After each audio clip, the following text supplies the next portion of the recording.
Hello and welcome to Blockchain Solidarity, the podcast where we ask what blockchain can do for us. What is blockchain? What is crypto? Could it rescue us from our current dystopia? Come with us as we explore the very real potential to enhance human freedom and as we delve into the darker side, predicting the Bond villain potential of this current bleeding edge. Join us, a group of friends in a pub style, as we discuss the overlaps between this technology and politics, economics, the environment, culture, and sci-fi, to understand for ourselves the seemingly mysterious futuristic world on our horizon. Bang, bang. Welcome back to Blockchain Solidarity for another episode, everyone. We're going to talk about something slightly different than what we normally talk about in the episodes, and that's sports and blockchain. And I think this could get a bit of interest. We kind of think like this could pull in a lot of people who love sports and are curious about crypto or who like crypto anyway and are into sports. So there ain't everybody who doesn't like sports, and everyone likes different sports. And then we're in the season of the World Cup. I'm in Argentina, going to Brazil in a month. We're joined by my buddy Kyle, who's in England, and he loves, obviously, sports as well. Kyle, how's it going, buddy? Hello, Alex, mate. How you doing? Happy to be here. Long-time listener, first-time caller, podcast addict, sports fanatic. Hopefully we can get somewhere today. Like I said, I know a little bit about crypto. I know a lot about sports. And just happy to be here, mate. How you doing, buddy? All good? Yeah, man, good. And you hit it on the head. Like, you know a lot more about sports than I do. I think we need some synergy here. We need some synergy. We need some synergy. And I think our whole ethos of this pod, for the folks who are listening will know this already. New listeners will know it now. We don't want to go too heavy on the crypto. We're after newbies, crypto curious people with different interests in the society. So, we're not going to be delving too deep into that. So there's good synergy here. Kyle's in England, beautiful Cornwall, right, mate? Yeah, down in the southwest, mate. Down southwest. Got sandy beaches, blue seas, sunny skies sometimes. Nice. Not quite as beautiful beaches as I'm going to be on in Brazil in a month, but beautiful nonetheless. You might have more things to look at than we have down here, but I'll tell you what, we'll take Brazil. We'll take Brazil we'll give it a good go. Well, I would agree with that, because what you've sent me, you sent me some pictures, folks, and oh my God, like I'll put my hands up. Cornwall is beautiful, so yeah. On its day, it's incredible, but the days are few and far between, with the weather. So, but it keeps it slightly quiet, so I'm not complaining. I mean, we're similar to Ireland, the Atlantic just dumps rain onto us. It does. It does. But the photos you sent me through has made me super jealous, and I'm out in this part of the world as well. That's one day in a month. And Kyle, everybody, is also, I just get a little bit more context on Kyle, what his interests are and all the rest of it, to personalize him a bit. He's also into, I always mess this up, man, so you can help me out here, astrology or astronomy. I always get those mixed up, and I feel guilty about astronomy. Yeah, I'm getting into astrophotography, so it's astronomy. Astrology is the whole star sign thing. Astronomy is the study of the solar system, universe and stuff. So we've got nice dark skies down here. Yeah, it's a little bit of a geeky habit of mine, but I'm enjoying it. We're going to talk about fantasy football later. That's the ultimate guilty pleasure of mine. So all of my cards are on the table, really, in this podcast. So they are, and we love nerds. There's so many nerds in this crypto world. We're a sci-fi pod as well. We love sci-fi, and dreams and all that. So if we can look into this, guys, for some inspiration today, that'd be awesome. So. 100%, yeah. So we're talking about sports. Here's the question. Let's start with this. Just give everybody listening some introduction to your football team, man, and what sport you're most interested in. We're going to be talking about a few sports today, what's the main one that what team do you follow? What football team, and what do you like? What sports do you like? What do you watch? Sure. So we've already said, I come from Cornwall, down in the southwest of England, so I'm really far away from any proper professional team. So you have to pick a team that's on TV. So I went with my mother's side of the family from London, so I went with Chelsea. A good friend, when I started getting back into the drinking scene in the pubs as well, is all Chelsea, and I followed my dad's team when I was younger, and Sheffield Wednesday, but they got relegated, disappeared from consciousness and everything. Yeah, they got relegated in the 90s. So yeah, they were they were in the top flight. Yeah, that's right. Okay, yeah, they were a big deal back in the day. They were one of the first football teams in England. But anyway, so it is. But I lived in London in my early 20s, so I was lucky enough to get to Stamford Bridge for a couple of years, which is cool. And just a bit of an armchair fan since then, to be honest, just following them from Cornwall. But I've had a lot of success with Chelsea. I'm not complaining. There's going to be people screaming Glory Hunter at their devices, and they're probably right. And I had Sheffield Wednesday in school, and in my adult life, I've been fortunate enough to have some success. So I don't know what the audience are doing. Maybe they are screaming Glory Hunter. I certainly was breathing. I certainly was breathing it. I was breathing it on this side. Myself and you, we met out in Spain, and like I said, you're a Man United fan. Yeah. I'm anybody that's a fan of football. To me, I have more in common with someone that dislikes football, or sport in general. I see it as an olive branch and a way to spark up a friendship or a conversation. What a beautiful way of. I couldn't have put it better myself. I mean, I didn't grow up in the estates of London. That's the thing. So I never really grew up with all the violence as such. So it's kind of probably quite privileged opinion, but I see that side of sport. I like it as a conversation topic and a way to meet people. At least, I mean, there's obviously going to be still in certain parts, ultras, all the rest of the people who just maybe never come together. But sport that historically has been and continues to be a way to break down barriers. And what a beautiful way! I couldn't have put that better myself, buddy. We on this pod are about bringing people together from different parts of society. We're an anti-elitist, pro-populist, pro-people podcast. That's our main sort of politics. And if we can use sports to bring people together, that's wonderful as well. So well put, man. Well put. Last question before we jump into this. Yeah. Is football your number one sport right now? And if not, why not? I'd say football still is number one. It probably always will be. Yeah, I mean, I like the Chelsea aspect of things, but I also like to have a bet on football. It lasts 90 minutes. I enjoy that. I like the fantasy football. Not so much this year. I'm having a terrible year. Don't talk to me about it.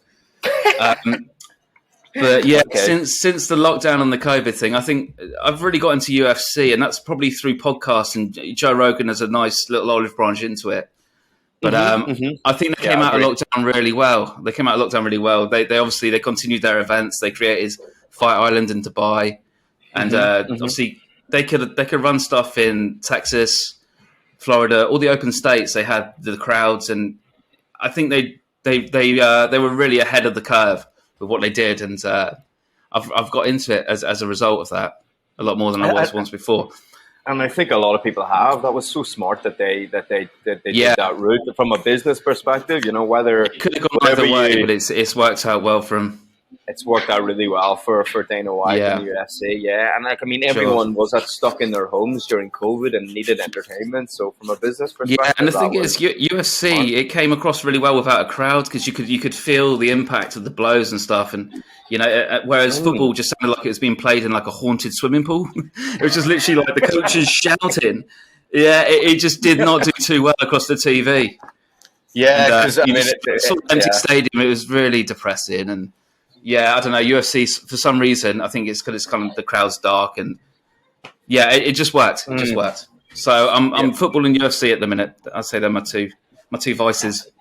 Yeah, I would say football, and I watch a lot of UFC too. Maybe not as much as you, but the content is everywhere, and it's hugely entertaining. So, I mean, we're going to get into this, folks, in a second about what sports overlap with crypto. But I think it's significant that the UFC is in there. Crypto's seeing that as a huge growth area. So, I mean, that sets the scene for that. So, let's jump into it. But before we do, might as well ask, what do you, and be as honest as you can here, man, because we're not a podcast that is just crypto, crypto, everything about crypto is great.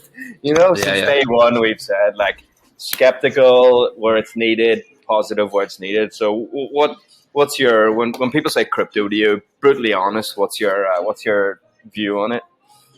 Yeah, well, I like the idea of crypto. I like the whole thing, the decentralization stuff. I think that's necessary.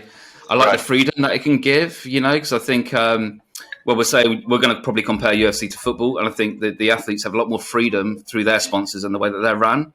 And it's probably because crypto.com, you know, it's a big 10-year, £175 million deal with them. I mean, it's definitely going to be, a product of that. But my view on crypto is, I got into it probably 2 years ago. I bought high. I bought what I thought was a safe coin. My friend's brother made a lot of money out of Ethereum. And I lost a little bit, but to be honest, it was kind of disposable income. It was chuck a little bit in and see what happens. And I took it back out. But I mean, I just bought high and that was it at the time. But I still totally understand the notion of it. And I'm intrigued to see where it goes. I'll rebuy at some point for sure. Yeah, I think that your experience there, I've had similar experience in some ways with that. A lot of people have. And that puts a lot of people off crypto, you know. So, and I think that it's the whole day trading thing, and I just felt like people kind of just sucking money out of it all the time. And I was more into like the kind of, you know, buy it, hold it, and then believe in like a different system, maybe on the cards. But like I said, I mean, that's awesome advice. You know, don't put any more than 10% of your money in, and things like that, and just follow that. So it's okay. It's no big deal. It's cool. Like I said, I'm more than happy to get back into it at some point. Just waiting for it to start creeping back up a little bit. Yeah, and that's the thing. We're going to be talking a little bit about crypto today, but more about like sort of the underlying blockchain, all the rest of it, how it allows fans to engage in different ways and all the rest of it. So, but that's, I just want to say, like what you said, there is a lot of people's experience, and we hate the trading aspect as well. Like, and there's a big rumbling going on in the crypto world of how it's just becoming so much about traders. People, what we would say is just like longer just staring at graphs all day, you know, on laptops. I have a friend that does it, and he had quite a bit of success with Shiba Coin. And good luck to him, you know, fair play. But I'm at work all day, you know, I don't have time to literally. I get a little text from him, and he's just saying like buy, sell, buy, and I'm like, I've missed that text, you know, and it's already too late. It's already too late because in 3 seconds it's changed. Yeah. Oh no, man. You'd lose all the hair on your body with stress if you were I've got trading. some shares as well. I've got some shares in fiat money, and they're equally as volatile. So it's just a bit of a dodgy time in the world, isn't it? You know, for these things. So it is. It's a dodgy I've time in the held world. those, but the crypto went. But I'm not burnt. You know what I mean? I will definitely get back into it at some point. Yeah, maybe a known coin. You know. It has to mature and grow a lot more, and I think we're always thinking like 4 or 5 years down the line, and I think our ethos is for everyone to think about that. And I think the decentralization aspect of it is necessary, you know, and I'm a big fan of that. So we'll see where it goes. The one thing a lot of people can agree on is that the system that we have in every single bloody way nowadays, centralized, horrible, elites are fucking it up. So anything that decentralizes things, you know, it's turning people into robots. I mean, when we're talking about sports like we are, you see in the post-game interviews, they can't say certain things. There's too much money and everything now, and it's all corporate run and stuff, and it's a shame. It's taking the integrity out of sport. You might get a better game out of it, you know, because a lot more people don't have to work parallel to their sport, but you're just losing the personalities and the culture and everything. And I don't know, it's quite a big expense in my opinion. And you follow the money is the thing, isn't it? You know, follow the money. Who controls the money? Yeah, and they might get compromised in some other way as well, you know, because they have such big platforms now. It's potentially. Yeah. Let's jump into it. Let's jump into it here. Let's go, because we're going to be covering some of these topics as we sort of filter through this. So you mentioned crypto.com. I love that. Let's start off with Chiliz, because a lot of our audience or people listening to this might have heard about Chiliz, Chiliz coin. They might have seen like the billboards on the Man City games. I think I sent you a screenshot of this the other day. It's the first time I saw it, actually. I was like, oh, man. Yeah. So there it is. So City token, right? CITY. I think it is. Yeah, they've got their own kind of tokens now, and and it's showing up everywhere. So I'm sure some people are like, "What is this? I've heard crypto are involved with City or PSG, like, but what's going on?" So let's jump into Chiliz first, then we'll touch on touch on crypto.com. It overlaps with the UFC a bit more, but it's bloody everywhere as Chelsea well. just got a new crypto sponsor as well, so we can look at that as well a little bit if you like. Have they? Yes, Yeah? yes. Who's that? You want to talk about it now? It's called Whalefin. I don't know. Have you heard of it? It's a Singapore-based Amber Group. No, 20 let's talk about it now. £20 deal. Yeah, a sleeve sponsor, you know. So we used to have Hyundai for a couple of years. And I've got to be honest, sleeve sponsors sometimes go under the radar a little bit. I actually had to rewind the game the other day just to double check this was true. But it's there. There's a little whale kind of icon on the sleeve of the Chelsea shirt. So, yeah. So it's called whale coin? Whalefin. Oh, Whalefin. Okay. Yeah, Singaporean based. Yeah. Interesting. It's not a coin in itself. It's an Amber Group. Yeah, that's what I've got written down here. But yeah, I mean, other sleeve sponsors of note of previous years, we had Angry Birds for Everton. Mm-hmm. And we've had Tinder for Man City, you know. But I think crypto now slowly, they're creeping onto the sleeve. Surely enough, it's a matter of time before they're on the front of the shirt, you know. Was Everton sponsored by Tinder? I didn't know that. No, Everton was sponsored by Angry Birds, which kind of like summed up Richarlison that used to play for him. He was pretty angry. Big nose. Oh my! Is Richarlison who now plays for Spurs? Yes, yeah, he's a good player. He's a good player, but I don't like that guy. He's an angry man. No, he's controversial, but I mean, he's undeniable. His transfer fee speaks for itself. Okay. So this is just this crypto sponsor just come in for Chelsea. It's new on the shirt. Does it do we know how much they got for this sponsorship? Or I've got £20 million deal written down here. I don't know how long it is. Yeah. Okay.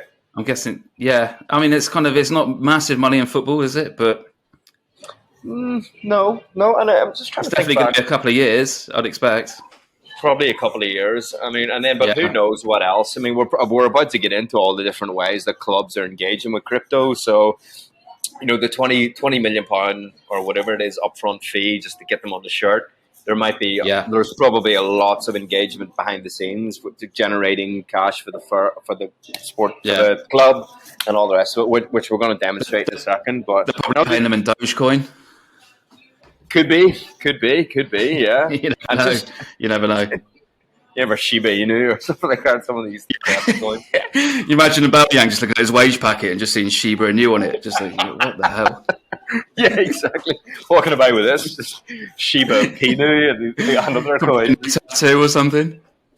Yeah, exactly. But Richarlison would just get more angry with this. He would not be happy. Yeah. I just remember, like, United have also a crypto sponsor. I can't believe I didn't note this down. Or Tezos. Tezos. Yeah. Yeah, man. So I don't know too much about Tezos. I think they're more focused on something about climate or something. I'm not entirely sure, and I don't want to say too much about them, like in a disparaging way, but I don't think they're going to be listening to this podcast anyway. But I think they're, let's just say from what I know, like they're not the most successful blockchain in the world. Like they've got a whole pile of money or something, but like I don't think they've got a massive reputation in the crypto world. But the point here is that slowly but surely, crypto is making its way onto the football scene.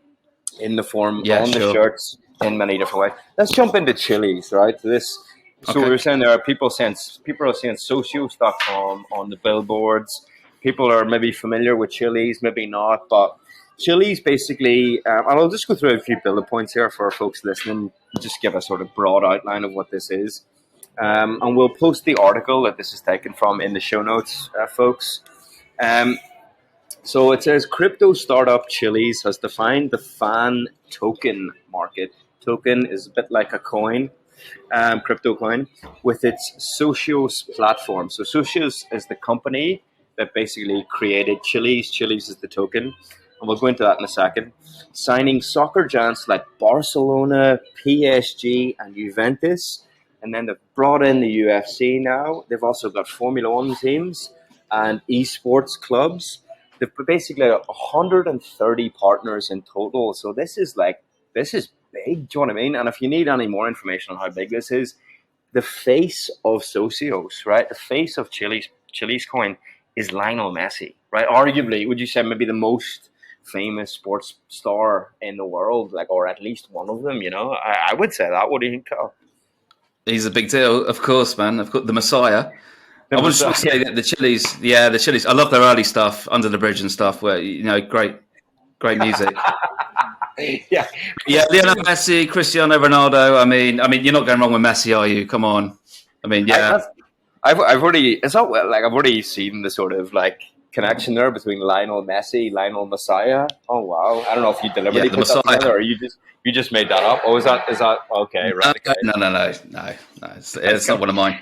It's got to credit you for that. I was like, what the... Okay. I mean, they're onto a good thing, right? If you get Lionel Messi, probably arguably the best player of a generation, to be the facade of your platform, that's that's a good start, right?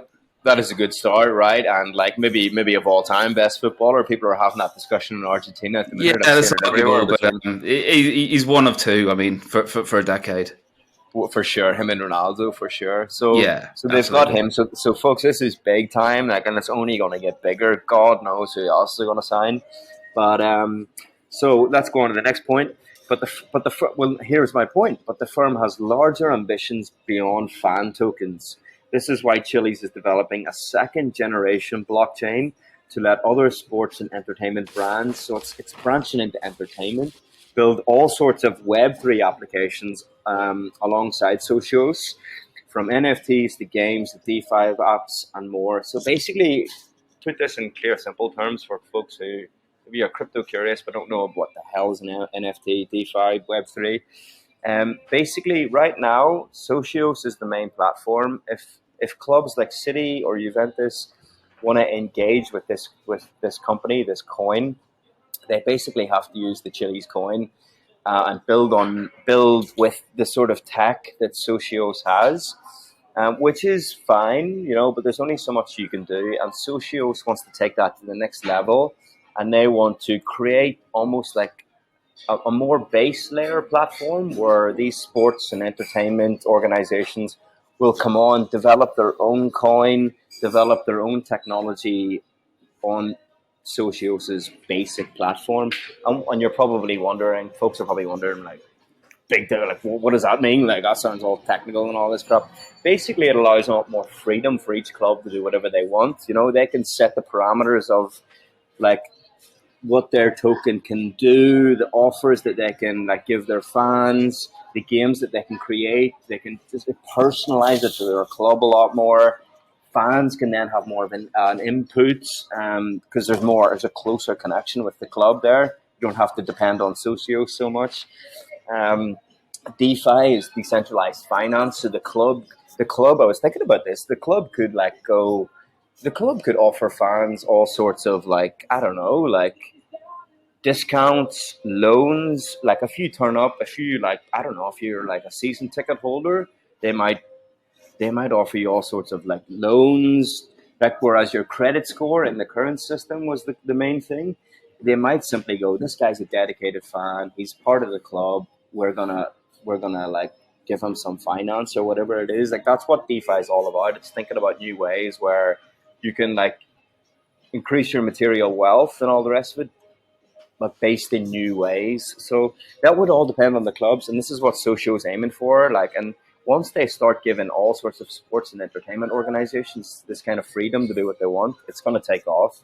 We'll get into a little bit about whether that's a good thing. I mean, is it just all going to be like clubs sucking their fans dry and all the rest of it? Who knows?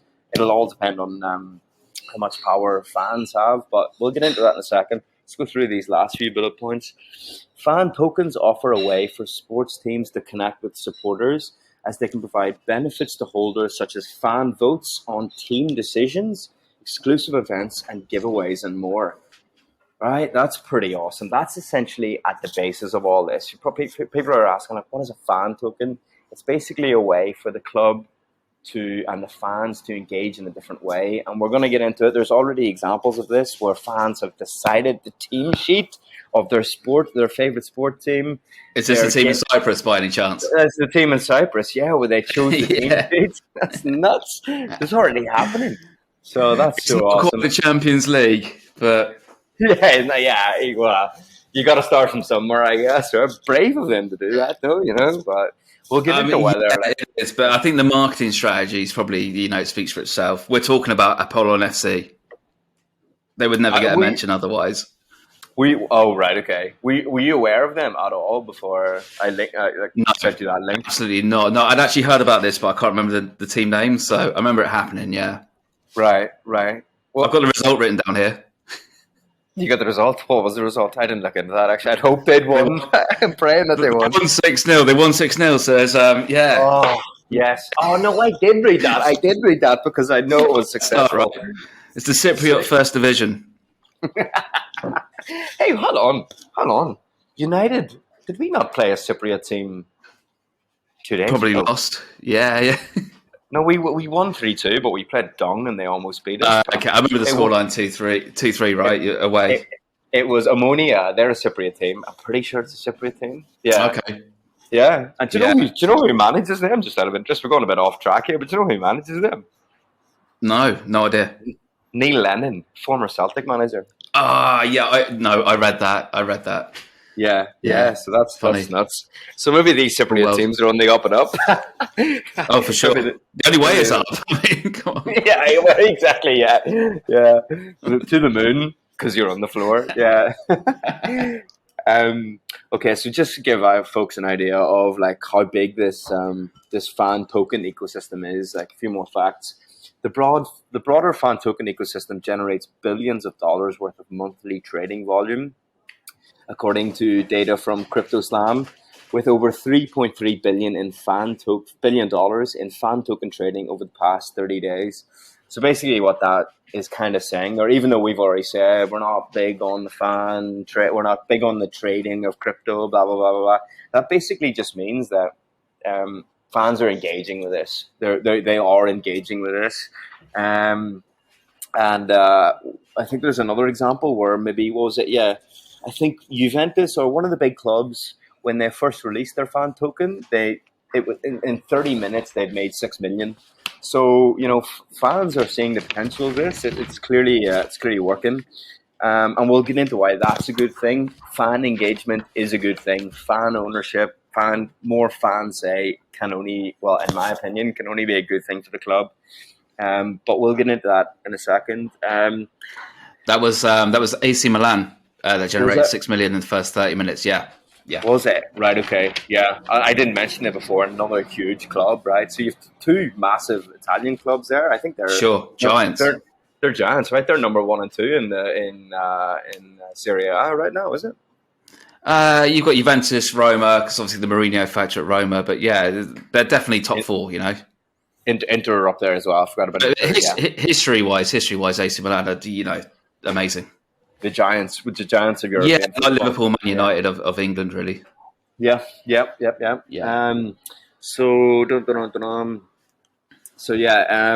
So basically it says socios will continue working directly with sports teams to launch tokens on Chiliz Chain 2.0, but brands and IP holders can also choose to build their own apps and services instead. So basically what we said there, this is kind of, if you think about it in a way, decentralizing it out to clubs. And if you have the idea of where crypto could go, the first step might be decentralizing this to the club. And then if the fans get more of a say in the club running of the club, then all power to more wealth and power potentially to fans, more discounts, more engagement, more this, that, and the other. So that could be a good thing if it goes this way. Companies could use the platform companies, clubs, entertainment, all the rest of it could use the platform to mint NFT collectibles, deploy play-to-earn games, or even launch their own fan token initiatives independent of socios. They could also develop DeFi applications, loyalty programs, and more. So there you go. NFTs, like fans, we're going to get into this as well. Fans love collectibles. Like that shocked me when I was watching like a YouTube video on this. Fans spend an extortionate amount on collectibles. So that's no joke. And that means, I think there might be some people listening to this right now who are like, who don't understand sports or fans fans are super loyal to their club, aren't they, man? Like they will buy things because it's so close to their heart, and they'll buy collectibles, and they'll travel to their team across the world, even though they think their team's going to get pumped 4-0 or something. Like they'll spend money on their team because, especially in England, England is a very like it's at least it used to be. It still is to a certain extent. It's a working class sport, isn't it, man? Like. It means a lot to people to like support their football team. Yeah, I mean, it was. We're going to get probably onto the German model later, the 50+1, and it's kind of kept it a little bit cheaper. I think a lot of people in England have been priced out of their going to the actual game themselves. Right. So yeah, that's true. I mean, yeah, and a lot of children now are they play FIFA and they actually support a player as opposed to supporting a team. So, like, they might like Ronaldo, for example. Yeah, so if Ronaldo signs for Juventus, they want a Juventus shirt with Ronaldo on the back. You know, if he signs for Man United, they want that on the back. So there is now a market to try and actually sign players and then, get a fan base behind the player. Interesting. Wow. Yeah, with the Instagram following and stuff, they follow a player now over a team. Not in every case, but just with playing FIFA and whatnot. It's definitely changed the dynamic, and obviously we're talking about people that have not grown up in that city itself. So there could be a child that's grown up in Italy. He likes Ronaldo. He plays for Real Madrid. He's going to buy a Real Madrid shirt, but then the minute he goes to Milan, or he could go anywhere, he's going to buy that new shirt. That's interesting, and I wonder how is that only for a select few elite players, or is that like folks are? Yeah, probably. Like, I think David Beckham probably pioneered it. Really, when like he was like the first mega celebrity, wasn't he?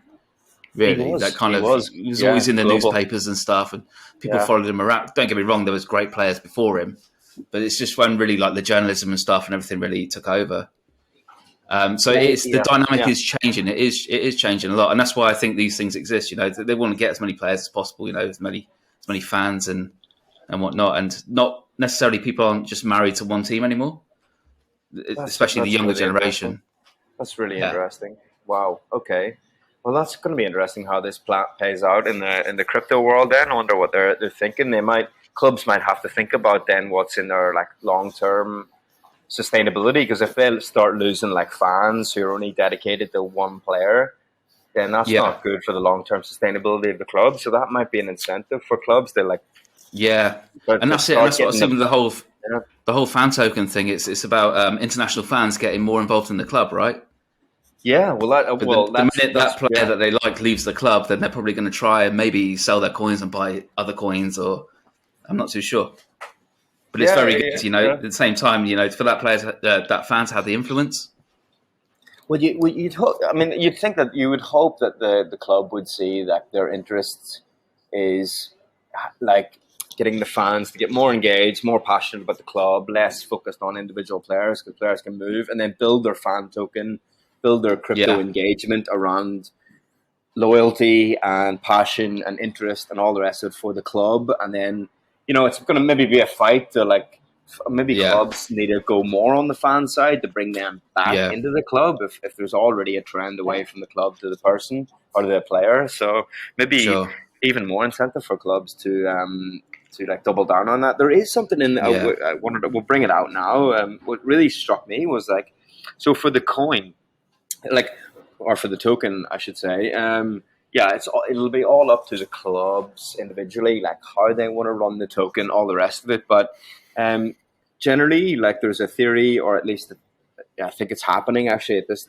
stage, that the more successful the club is, the more valuable the coin will get, because I think the tokenomics, which is basically the economics of the token for folks who don't know that term, is deflationary. So like the club has an interest in there not being so many coins out there. They want to try and like reward fans who have bought the token early, and so engage with the club, make us more successful, and the token will go up in value.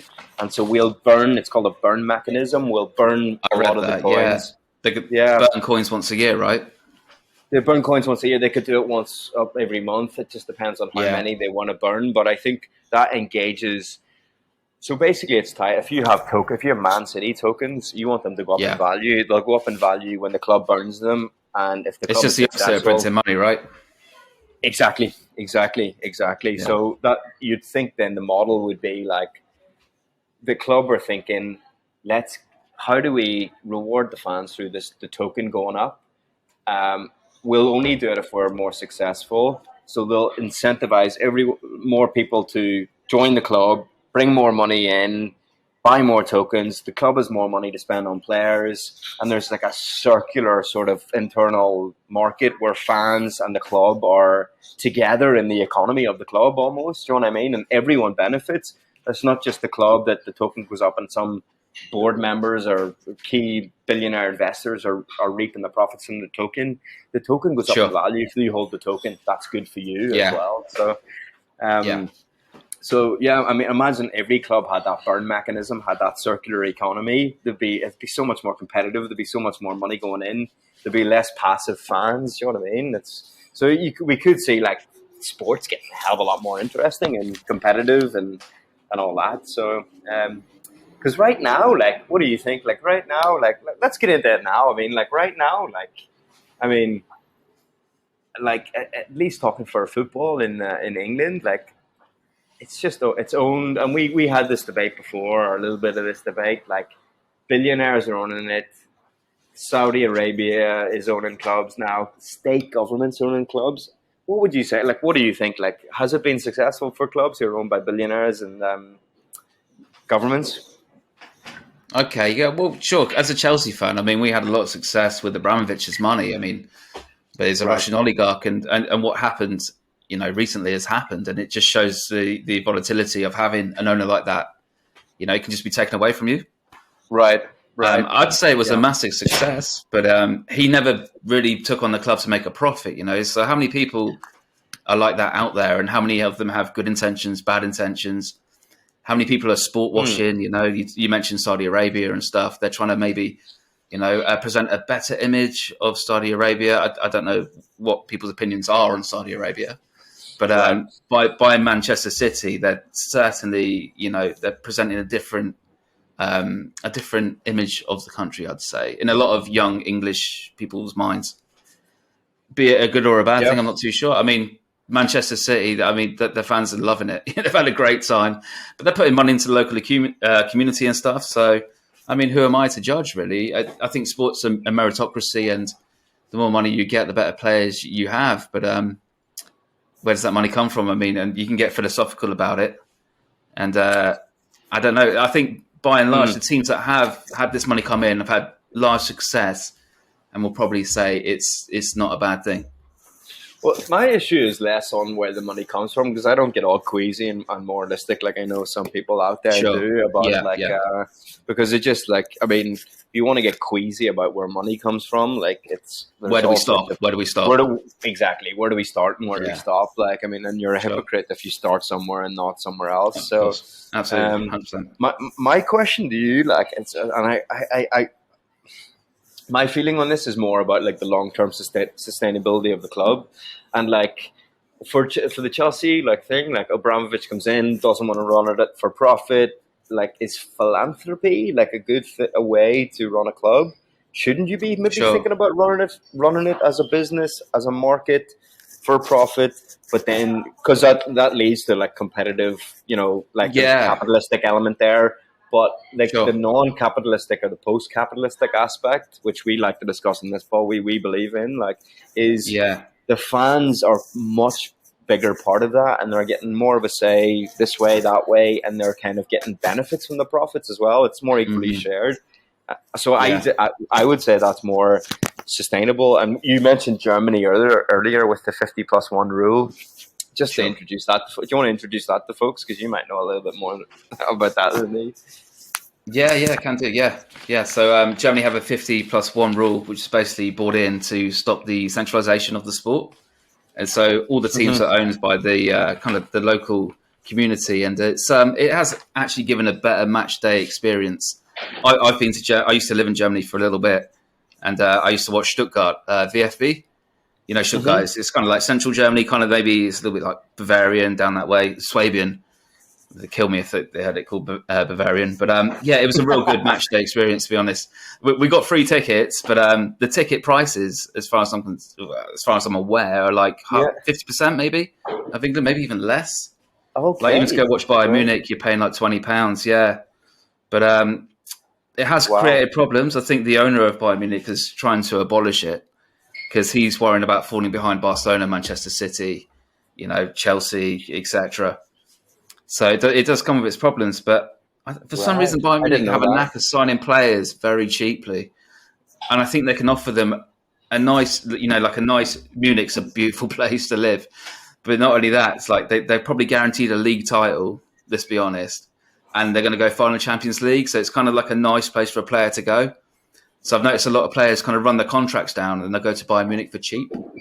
Okay. So it's kind of a model that's worked for them. I mean, they've had some great sides over the years, for sure. But they've just sold their talisman to Barcelona, who's Robert Lewandowski. He's gone there now. He's probably 32. He's probably just out of his prime, but still an elite player. So yeah, players are leaving them now rather than staying. So I don't know. As a match day experience, Germany is second to none. You can have a beer, you can smoke in the ground. English clubs, you'd never be allowed to do that. It's all right. You can smoke in the ground. But that's the fans. That's the fans' input. They've had the votes and stuff, and they've chosen to keep that going. So right, and it is more. Yeah. Sorry, go on ahead. The integrity of the match day experience is more intact than it is in England. The grounds are louder, they're more fun, and there's not necessarily more, more of the negative points of football because people are drinking in the crowds. Yeah, I mean, the statistics will show that. Yeah, it's fine. It keeps that culture. Let's not underestimate that as well. Like in the world that we live in, where everyone has become so alienated and atomized and consumerized, and like we're all just like consumers now. If you go to like a football game where there's like maybe nothing like it to remind you what life is about. Engagement with each other, jumping up on the stands when your team scores, exactly. having a beer, having a smoke, whatever you want, and knowing it's incredible. Knowing that you're in there and knowing that you as a fan base created that culture within the club, and you're the only guys that in there that get a say in changing it.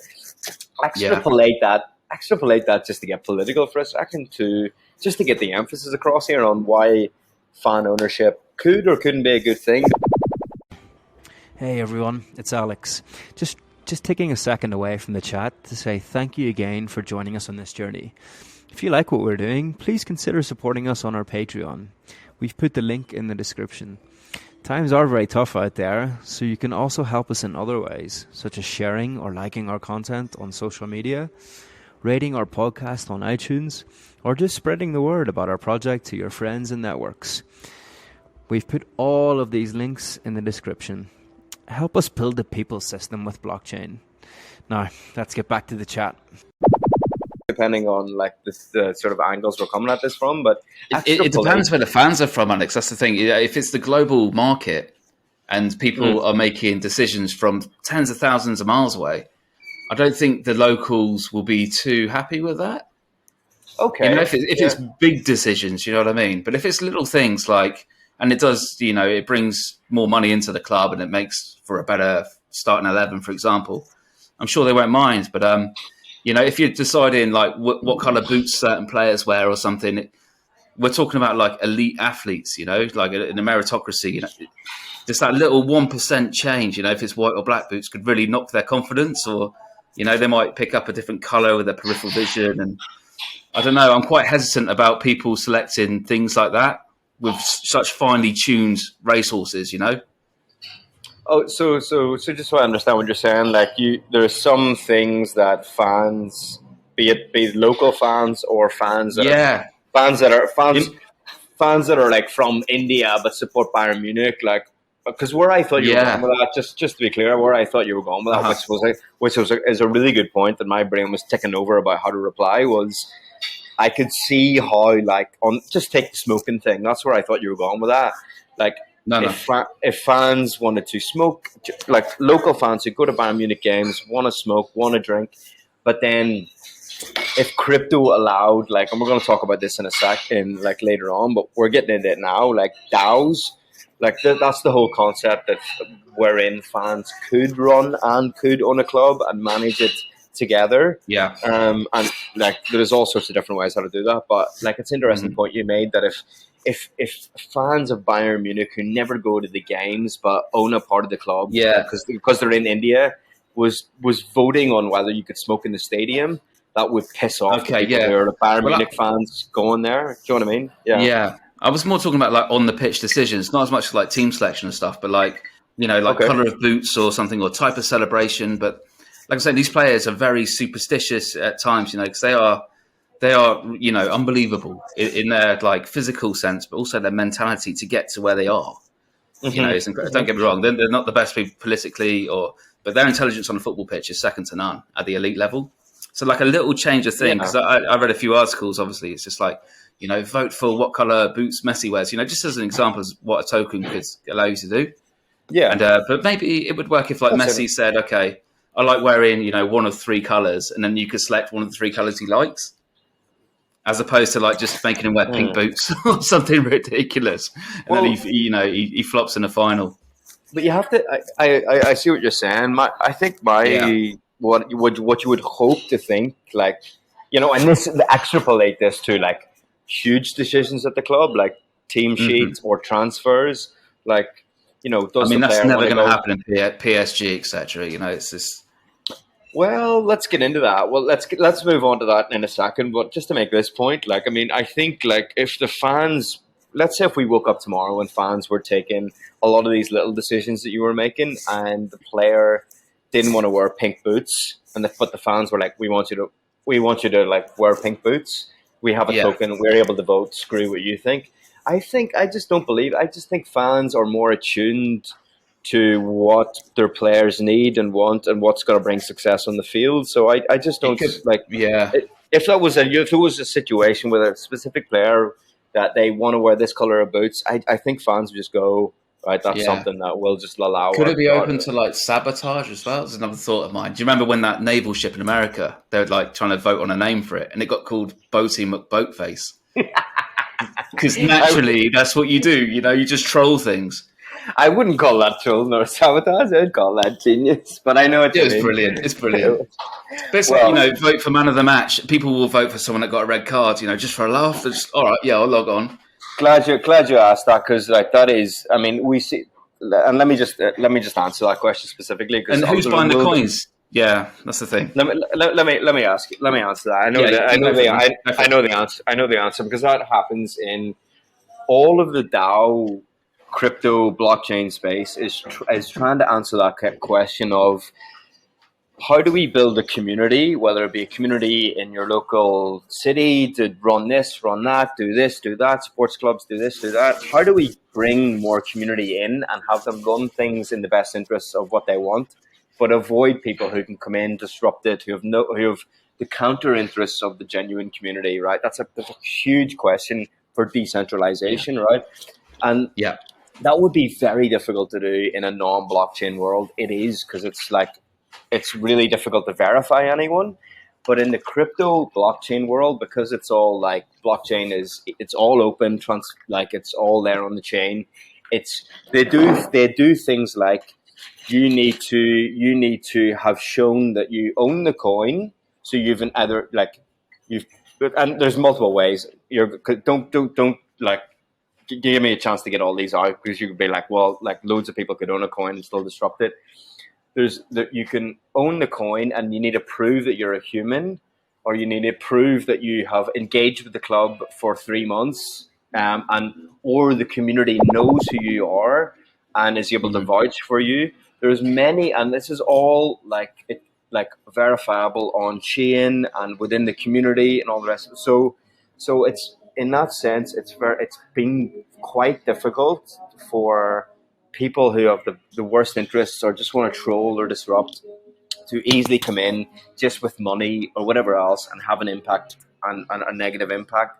Communities in the blockchain world are attuned to that, and they're developing all sorts of mechanisms where you need you prove that you're a good actor. It's kind of like what Reddit does in a way. Reddit, it's very difficult to go on Reddit and like troll that thing, because you need to have certain Reddit points before you're able to make a comment. You have to like, do this, that, or the other. And people could say, oh, freedom of speech, but it's up to the community to decide that.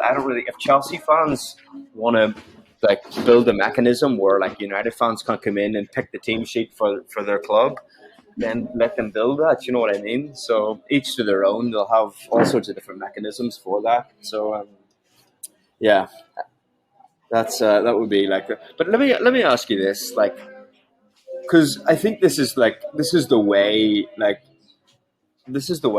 if sports and soccer or football, all the rest of it goes on chain, and this fan engagement and fan ownership really takes off. And I kind of believe that it will, because once you bring fans in and bring them into some decisions and bring them into some ways to gain from the material wealth of the club in new ways, they'll just demand more and more as that increases, right? So I think this is a rolling ball downhill where they'll just end up where you will have a 50+1 situation like in Germany right now, but then even further than that, you know what I mean? And I wanted to ask like two questions. First question is, do you think in your mind right now, fans picking the team sheet or picking transfers, would that be good? Would they pick the right thing? Skip the troll thing. If that was all sorted, would you trust fans to know best to pick the transfers and pick the team sheet?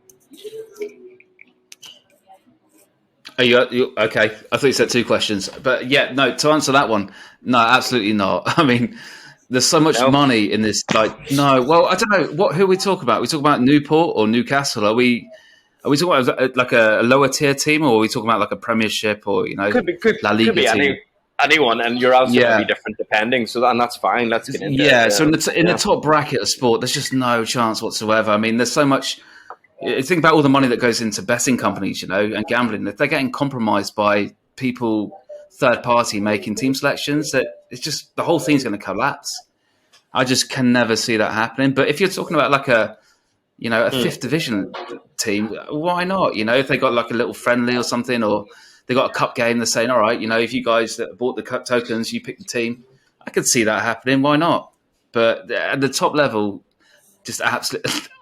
Well, I can't see it personally, but who knows? Who knows? No, just so I understand, is that because your point there was because it's too open to manipulation by bad actors? Absolutely, yeah. And there's just so much money involved. It just would not be allowed to happen, I think, first and foremost. But and even if it did happen, like you think about all the betting markets, they don't know what's gone on, and I think it would in today's current system it would not work. But okay, 20 years down the line, I'm not sure. So let's presume that on blockchain, like there's a way to avoid like manipulation by bad actors. It's verified. I'm not even saying manipulation though. It could be a good actor, just making a bad decision. Where it's like a manager, he's paid a lot of money to pick the team. So I think people trust in that, and teams form and stuff to mix it up like that. So let's say the fans own the club or own 52% of the club. Which club are we talking about? Are we talking about like a big one or a small one? Yeah, either. I'm just giving you a hypothetical now because like this is what thing, though. Yeah, but okay. So just for a thought experiment, like what sure. I'm saying, and let me put it out there. Like, let's just take biggest team in the world, right? The fans own 52 or even 75% of it. So really, they're the owners of the club. They should have a huge say, if not all the say, in the club. Mm-hmm. And it's a hypothetical thought experiment because it's just so far off. But that's what this point about like the blockchain world is. Okay. At the end of the day, what it comes down to is accountability, right? So, and what information you have to make appropriate decisions for the team, and then if you get it wrong, there's some sort of accountability, right? So, like, and you'd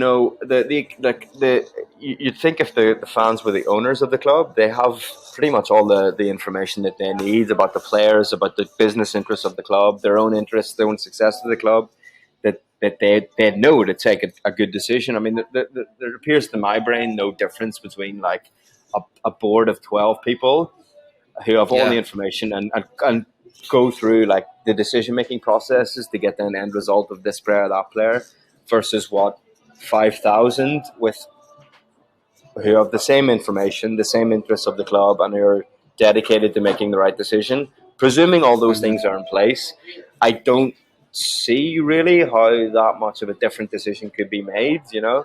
So that's one side of it. The other side is if they mess up, and that was your whole manager role thing there, like, you know, he has to take accountability. Well, he's paid a lot of money to be there, like on a meritocratic basis, you know, that's the thing. Yeah. To remove that would just be, I just don't, and then you got in-game decisions as well. True, but you know, like subs. But it doesn't necessarily mean that the fans need to take the choice of the team like and leave the manager completely out of that. You know, like it might be more of a sort of balanced thing. They might choose to like say like let's let the manager lead. Yeah, but if another thing I'd say as well, Alex, is like the manager watches the team train all week. So he will see like little niggles and who's on form and who's not, or who's had an argument with their wife or their girlfriend, and who's coming in moody, who's tired. You know, the fans won't see that.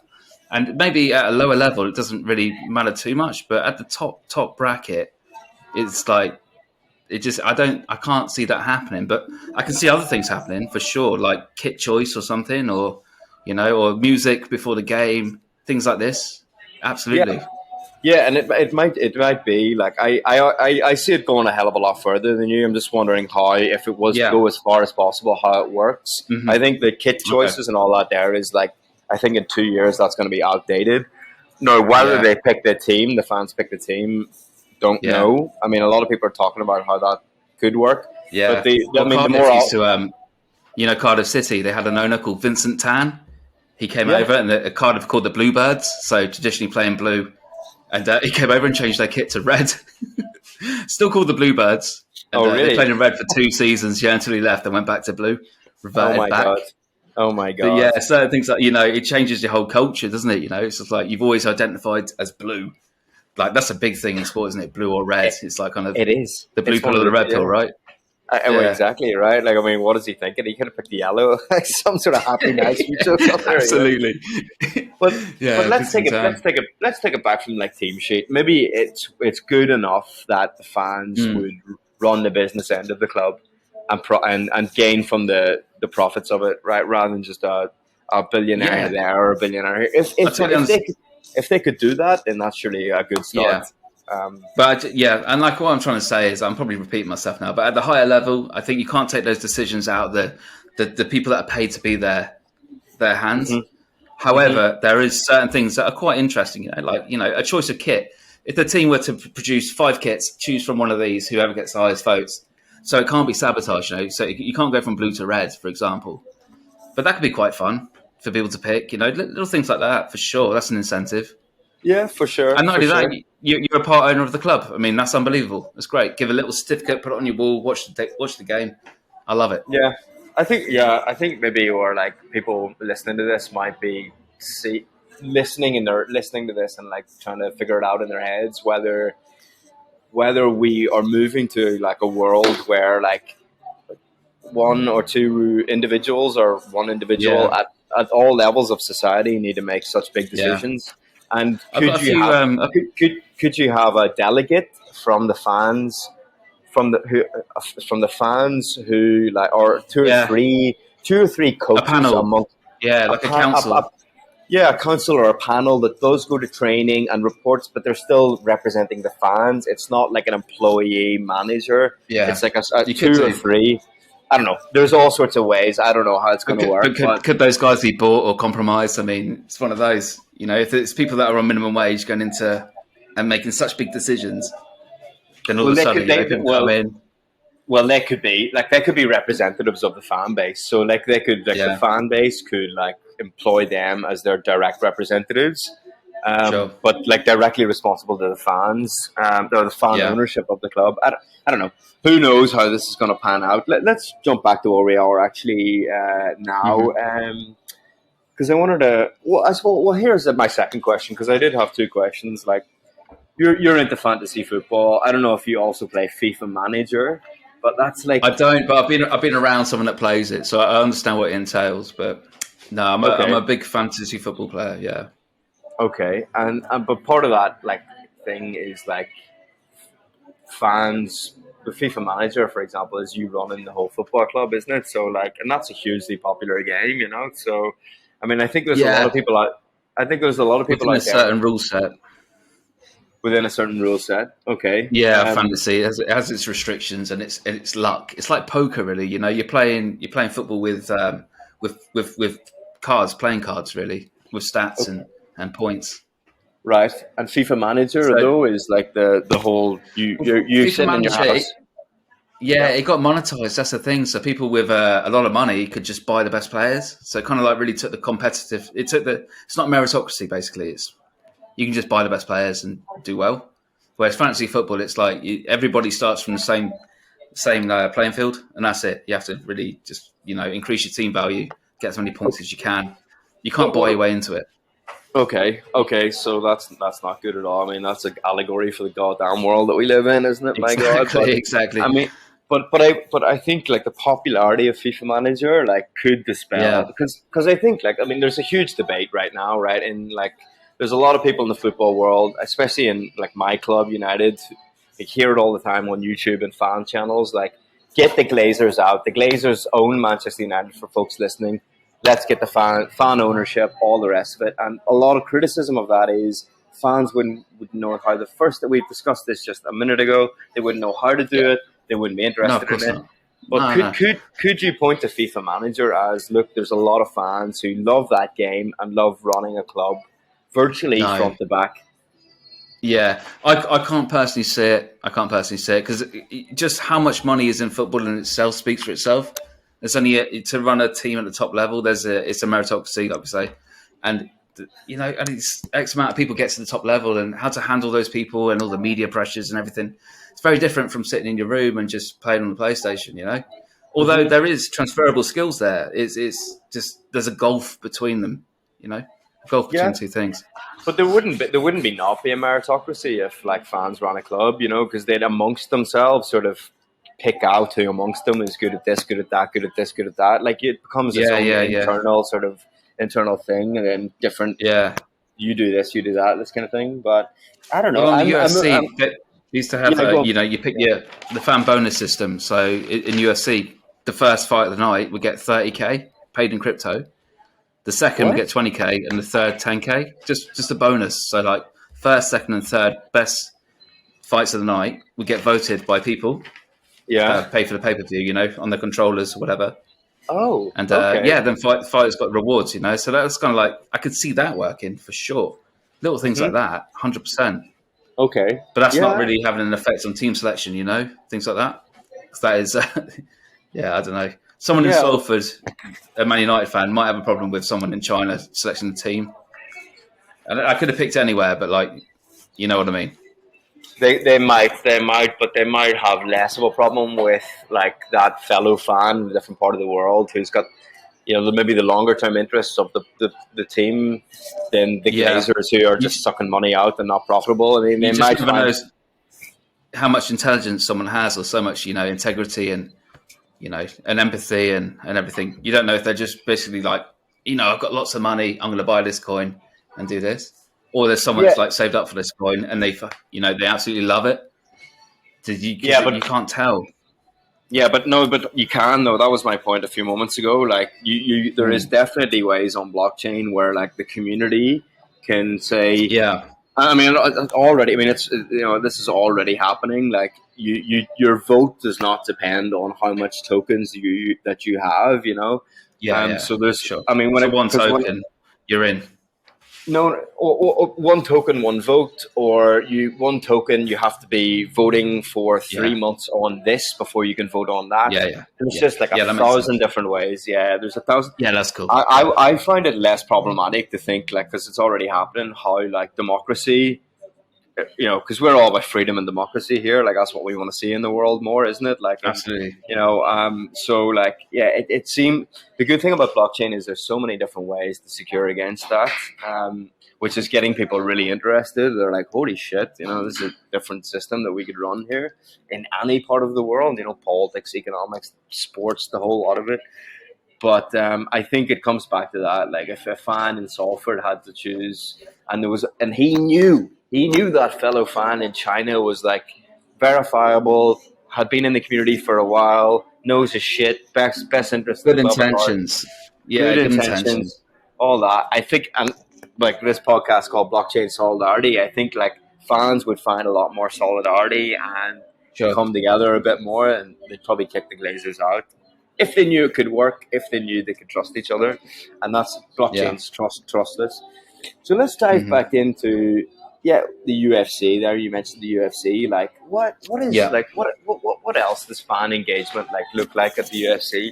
Is there like UFC games where you can like, sort of pick your fighter and bring them through a career, like similar to FIFA Manager? Or is there something like that? Yeah, well, so I'm not a massive gamer, but my friend has a PlayStation 5. He's always playing it. So, yeah, career mode and playing online. I think that's the biggest thing. So you select your weight division, then you play someone that's kind of equal weight. You can't have Conor McGregor against Francis Ngannou, for example. And you're equally matched, and then you fight purely just on skills. Whereas FIFA Team, I think, is like whoever pays the most money or has the best players can play like a lesser team and will probably win. So it feels like more of, like we were saying before, like a meritocracy, a little bit of a balanced playing field. Right. Okay. But that's just a computer game. I mean, that's the EA Sports. That's EA Sports. I'm just wondering what I don't know, because I think UFC is like new to the Chiliz world. They've just brought them in, so it'd be interesting to see, because I think we can all kind of picture it in our mind of like how like the many different ways that football clubs could bring in fans. Yeah. I wonder if that's. I mean, Dana White as a president, he's very down with the kids, so to speak. You know what I mean? He's always hanging out with the Note boys and stuff, and I find it sometimes a little bit cringe, but at the same time, I like the way that he's very kind of current. You know what I mean? And he is relevant, and he is interested in these things. And I don't know his age. I'm going to guess early 40s, like what, 42, 43? Oh, you think he's as young? So he's probably okay. Yeah. I'm not sure. I'm not sure. At the same time, I'm not sure. I don't know. Money can do wonderful things. And he's got a lot of it, doesn't he? Speaking of that, that's a good segue into my next question. That's a really good segue, because I could see, part of the reason why these soccer clubs, football clubs have bought into crypto is, you mentioned it earlier, pandemic, no fans going to the matches during the pandemic. They needed a new source of revenue. That was kind of one of the main reasons why they're like, okay, shit, crypto, okay, money. Do you know what I mean? So, but UFC didn't stop. And here's the other thing. Dana White has been known to, let's just say, he's been criticized fairly or unfairly, I don't know, of not paying his UFC fighters well. Would he be the sort of guy that would want to decentralize power and decisions and all the rest of it to fans?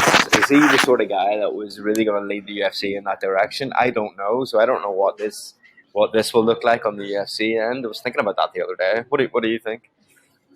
Yeah, I think he would for sure. I think boxing is in such a mess at the moment, and that's always the instant comparison. It's boxing, UFC. Okay, boxing, Jesus Christ! I mean, Tyson Fury, he's always trying to make fights, cancelling them straight away. The women's fight the other day, I can't remember who was fighting exactly. It's the American chick, the English girl, the northern one. That was called off. That was because the Queen passed away, And now today, I was at Chris Eubank Jr. and Nigel Benn, or his son, was called off because of a failed drugs test. Oh my but there's God. just there's always Sorry, can you hear? Is it cutting out a little bit? No, go ahead. No, I'm just saying, like, oh my God, like so many boxing fights have been called off. That's insane. Okay, so they're all getting called off. So like Chris Eubank and Nigel Ben's son. I'm trying to think because I'm a casual boxing fan for sure. Anyway, but that was called off because of a failed drugs test. But in the UFC, there would always be like a massive undercard anyway, so that fight would continue. But they also have another contender to jump in, just in case someone misses weight or something happens. They do have a plan B. But the event's all gone, and everyone was looking so forward to this weekend in England. Yeah. Anyone that I spoke to was planning, like, what are you doing Saturday for the fight? And it's just gone straight away, bang. That's crazy, and you lose your money and all the rest of it. Yeah, probably, and that's it. Cheerio. Well, maybe not. Maybe not. You get your money back, but right. Yeah, well, if you're comparing that, yeah, if you're comparing that to UFC, I think Dana White knows that he's got a good thing going. He'll put 5 fights on a night, so it's just you can't cancel it at all, no matter what happens. Would he allow fans, though, to UFC fans to choose who McGregor comes up against when he does? I mean, because no, would he wouldn't have that. There's been a lot of talk in the. They were saying because for a Halloween special, I listened to MMA podcasts. How funny would it be if you just had like WWF wrestling? People just running out, just randomly with their energy music. No one knows who's fighting who. And all night, they just run in. But it's just like, but the trainers would never, they don't know who to train for because it's MMA. Yeah. And also, it's just like, you'd never keep that. Everybody has a team of 20 people behind them. One person's going to leak it. So you can't keep it secret. It's impossible. But it's a nice idea. What do you call that cretin in UFC who leaks? Dana White absolutely hates him. He leaks. I asked you about him the other week. What's his face? What, he leaks stuff? Yeah, what do you call that one journo in UFC? I asked you about him a few weeks ago. Do you like him? And you were like... What, Ariel Helwani, yeah. Yeah. I think he's good at his job. I don't really want him as such, but I think he's good at what he does. Dana White absolutely hates him. I regularly watch those videos of Dana just hating on him. It's so funny. Yeah. Okay, so let's finish. Maybe we're coming to. I think we've covered a lot here. Gives a lot of people who are listening things to think about. But maybe the one last thing I wanted to talk about, because I mean we've talked about all these potentials, how it could work, could it work, some agreement, some disagreement. Let's see how it pans out.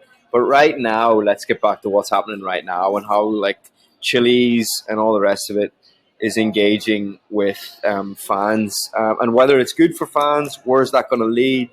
The fans want it, all the rest of it, and what other way it could look. Because this podcast is, freedom, democracy down, people engaging more, taking more decisions, having more of a say, getting more money from the system rather than going to the top. So when people who are listening to us regularly hear, okay, so the clubs, say Man City, are selling NFTs, or they're selling this, that, or the other, coins or tokens. What do the fans get out of it? People are probably asking that question. And I want to delve into that a little bit more. That the fans actually benefit. How do they benefit, and how could they benefit even more? So, we already talked about it earlier. When the success of the club goes up, the burn mechanism, the token, goes up in value. If you're a fan that owns the token, that's obviously going to be good for you. And I think it's in the interest of the club to only have some control over the token. So big wheels can't come in, buy up all the token, fuck about with the price. So I think that's important to note. But also we also talked about how more fans involved, more money raised, all the rest of it, all these different ways, more competitive clubs, more popular, all the rest of it. So I think that's good for sports, good for clubs, good for fans. But the other thing I wanted to ask, ponder with you, mate, is is there a way, because I don't know, it's fine that it's good that fans can gain more wealth, gain more engagement, gain more power over their clubs, and that works a lot better and it's more democratic. But is there a way for fans clubs to buy all these NFTs, and as a fans club, and there could be many different fans clubs within say Chelsea or United, and they sort of buy up the NFTs, and then they sort of collectivize that wealth in a sense that they, like, you know, they don't have just one very rich fan who's buying up all the NFTs and like selling them off and making a lot of money, and all the other fans like don't gain from that. You know, sort of a wheel coming in. If you have like a fan club, they could, like, you know, do all sorts of different things with the NFTs or with the tokens, where like the fans all benefit a bit more and have more control. Like, I guess, like, in the system that we have, like, we're still going to have Man City and their Sheikh or their Qatar or whoever they're owned by having a lot of power in the club. You can't take. They rule the world. I mean, you just can't. There's no way you can combat that. But if you could you do it more successfully with all the fans acting in their own individual way, or the way that Manchester City are playing now, the way they're playing now, the fans seem very. I know a few Man City fans very happy. You know, Erling Haaland, probably the future most best player ever. Let's be honest, is even real. He is blockchain. No. He's a cryptocurrency. Yeah, look at him. There should be Haaland coin out there. Be going through the roof. Yeah. Right? Yeah. I just can't see the laws of the jungle changing too much, but maybe in another sport like UFC. You know, UFC was nothing 10 years ago. MMA was, don't get me wrong, but UFC, the actual, like, you know, the product. If somebody could find the next sport that's going to really jump off like UFC did and tap in instantly with fan coins, then I could 100% see that.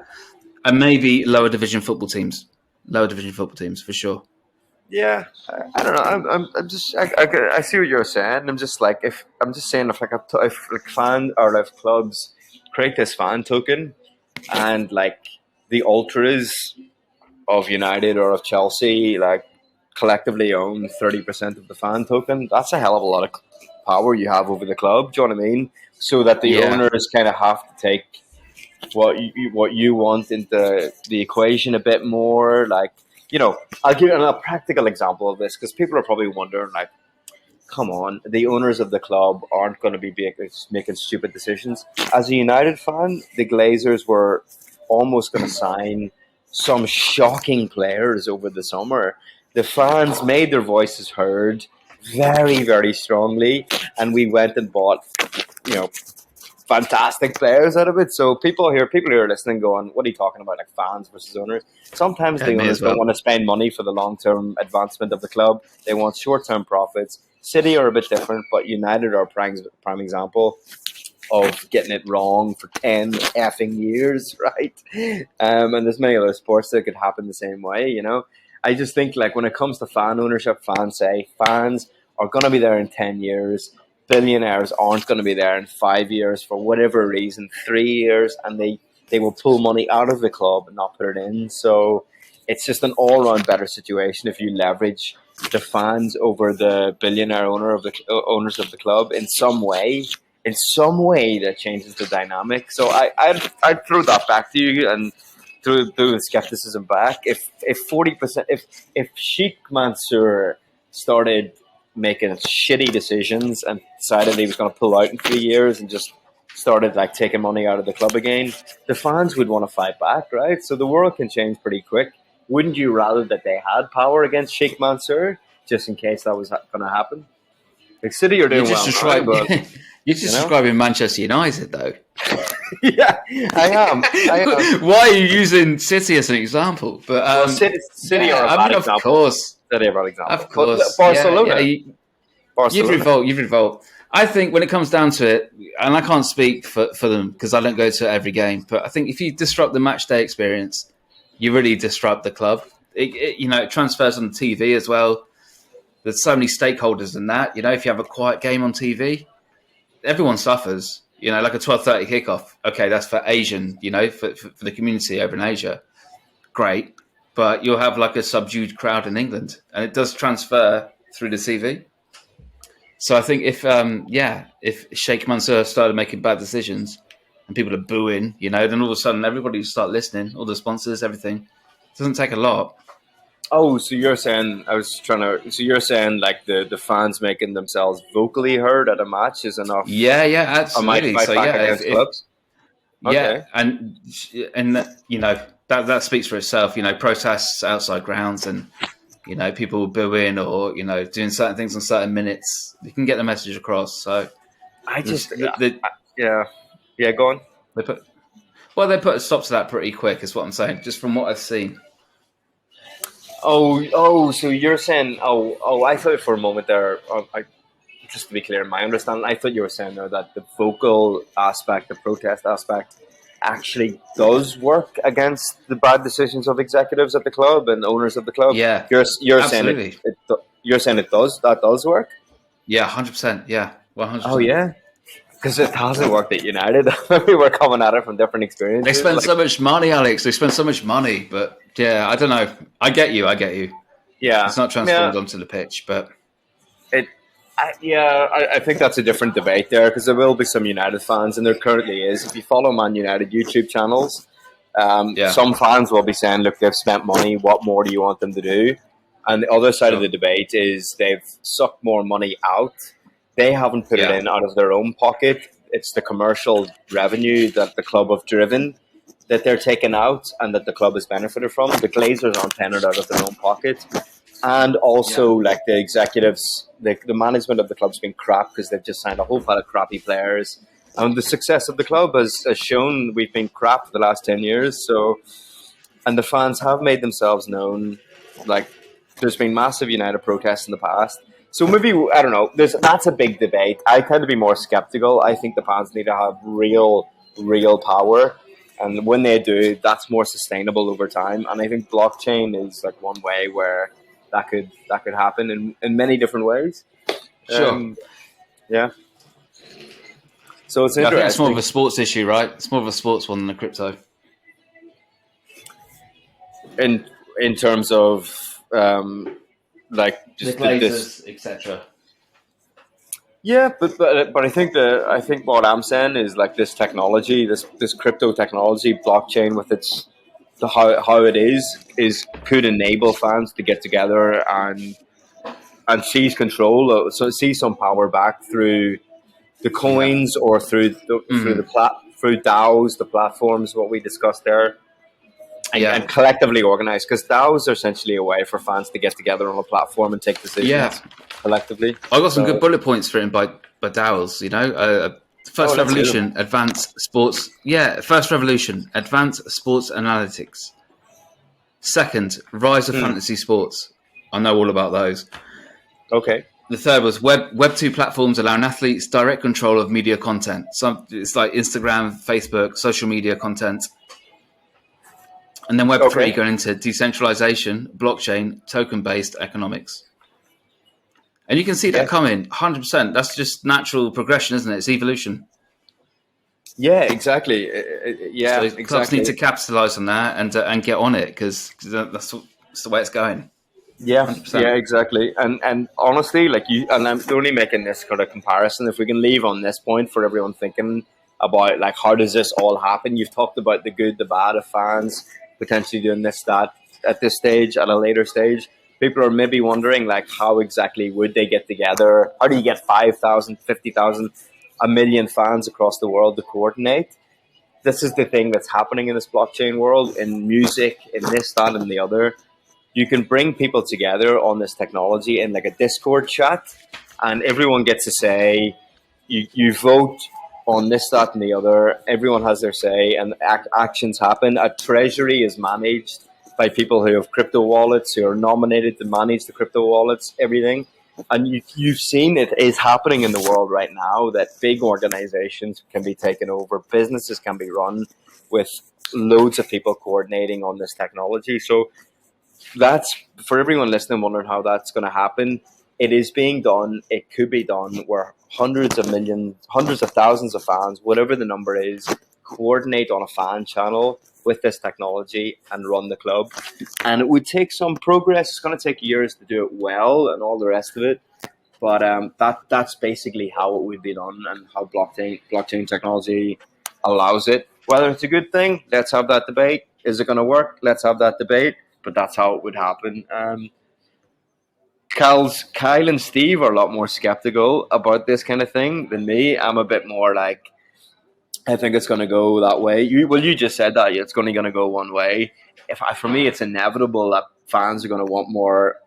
You already see it in the screams now. They're sick of like their management.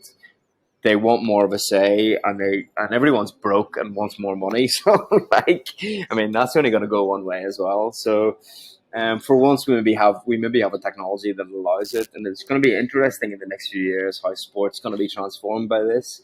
Because I think we'd both agree, what we're seeing now with these fan tokens, it's coming quick, but it's only really been there a couple of years, right? So, I remember because I was on Binance and I just saw like PSG, UV, JUV pop up, and I was like, what the hell are these? Like, I didn't really inquire further because I just assumed like scam straight away. But now I've looked into it, it kind of makes sense a little bit. But yeah, we're a couple of years down the line now.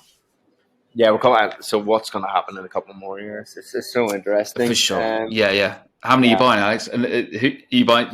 You're not buying United, surely? I've just bought some Man City ones. You've been speaking. Love it. Yeah. Wise man.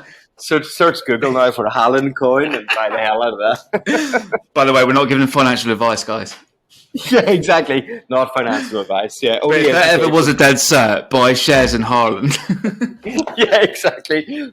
Take all the money out of the children's tuition and buy every single part of that man's body. Tokenize Haaland. Yeah, just invest in his little toe. Yeah, exactly. Yeah. Sell the business. Crypto. Yeah. Yeah, man. But not financial advice. But buy Haaland, but not financial advice. That's the 30-second clippable moment right there, man. It's going to go out to 12,000 people on TikTok. Buy Haaland, not financial advice. Perfect. Okay, let's wrap it up there, man. Like, I think we're into, what is that? Like, an hour and a half. So there we go. I'm going to have to clip this down to 45 minutes. I don't know how the hell I'm going to do that, but thanks for joining us, buddy. Cut out my bits. Cut out your bits. Yeah. Oh, my God.